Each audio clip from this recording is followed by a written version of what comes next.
வணக்கம் நண்பர்களே. இந்த வீடியோல நம்ம டிஸ்கஸ் பண்ண போற டாபிக் இங்கிலாந்து கிரிக்கெட் ஃபேன்ஸ்க்கு இது ஒரு சூப்பரான நியூஸ் மக்களே. Yes, Jofra Archer is back for England for the second test match against India at Edgbaston. அதான் ஞாபகம் வச்சுக்கோங்க, ஃபர்ஸ்ட் டெஸ்ட் மேட்ச் ஸ்டார்ட் பண்றதுக்கு முன்னாடி ஆன் பேப்பர் இங்கிலாந்தோட bowling லைன் அப்ப பார்க்கும்போது நம்மளுக்கு என்ன தோணுச்சுன்னா, என்னங்க வீக்கா இருக்குங்க, இந்தியாவோட bowling லைன் தான் பெட்டரா இருக்குன்னு. அப்ப கூட நான் ஒரு வீடியோல ஸ்பெசிஃபிக்கா சொல்லியிருப்பேன். பிரைடன் கார்ஸா இருக்கட்டும், ஜாஷ் டங்கா இருக்கட்டும், இவங்களுக்குலாம் வந்து பாத்தீங்கன்னா டொமஸ்டிக் கிரிக்கெட் விளையாட எக்ஸ்பீரியன்ஸ் இருக்கு. எஸ்பெஷலி அவங்களோட ஓன் கண்டிஷன்ஸ்ல தே கேன் கம் குட்ன்ற மாதிரி நான் சொல்லியிருப்பேன். எக்ஸாக்ட்லி அவங்க ப்ரூவ் பண்ணாங்க அந்த ஃபர்ஸ்ட் டெஸ்ட்ல. இப்போ ஜோஃப்ரா ஆர்ச்சரும் வந்து பாத்தீங்கன்னா செகண்ட் டெஸ்ட் விளையாட போறாரு. சோ அவங்களோட bowling லைன் இப்போ ஸ்ட்ராங்கா தெரியுது. நல்லா ஞாபகம் வச்சுக்கோங்க, செகண்ட் டெஸ்ட் மேட்ச்ல இந்தியாக்கு பும்ரா இருப்பாரா இல்லையான்றது டவுட். மோஸ்ட் ஆஃப் பும்ரா ஆட மாட்டாருன்ற மாதிரி தான் சொல்றாங்க. It's going to be tough for them. அதுல எந்த டவுட்டுமே இல்ல.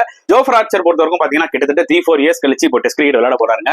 சோ பயங்கர ஆவலுடன் பயங்கரமா வெயிட் பண்ணிட்டு இருக்காங்க அவர் எப்படி போட போறாருன்னு சொல்லிட்டு. இந்தியன் பேட்ஸ்மேனுக்கு ஒரு மிகப்பெரிய சேலஞ்சா தான் இருக்கும். பட் நான் என்ன சொல்லுவேன்னா, சம்டைம்ஸ் இந்த மாதிரி ஒரு டஃப்பான போலர்ஸ் விளையாடும் போது தான் அவங்க லெவல் என்னன்றது அவங்களுக்கும் தெரியும். அண்ட் சம்டைம்ஸ் அவங்க நல்லா விளையாடினா அவங்க கேமும் இம்ப்ரூவ் ஆகும்ன்றது என்னோட ஒரு கருத்து மக்களே.